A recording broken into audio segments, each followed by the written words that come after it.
శ్రీమాత్రే నమః.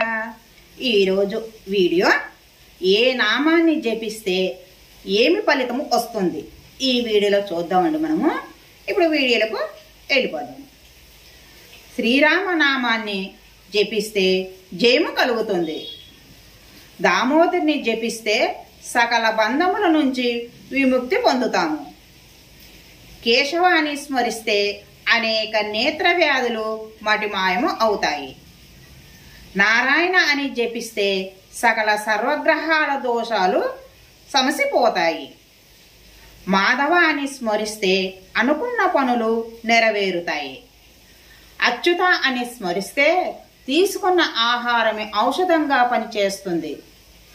నరసింహ అని స్మరిస్తే మీ శత్రులపై మీదే జయము.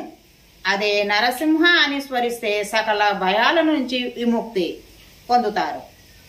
గోవింద అని స్మరిస్తే సకల పాపాల నుంచి విముక్తి పొందుతారు. శ్రీ లక్ష్మీ విష్ణువులను స్మరిస్తే సకల సంపదలతో మీ గృహము కలకలలాడుతుంది. సర్వేశ్వర అని స్మరిస్తే చేపట్టిన కార్యము సర్వతమే జరుగుతుంది, విజయము కలుగుతుంది. జగన్మాత అని స్మరిస్తే సకల అరిష్టాల నుంచి విముక్తి పొందుతాము. జగజ్జనిని అని స్మరిస్తే సర్వ భయాలు తీరు ప్రశాంతంగా వస్తుంది.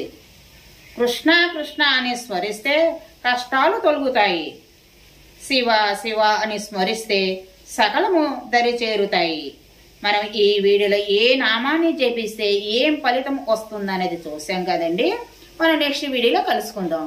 వీడియో నచ్చితే లైక్ చేయండి, షేర్ చేయండి, సబ్స్క్రైబ్ చేయండి. Thank you.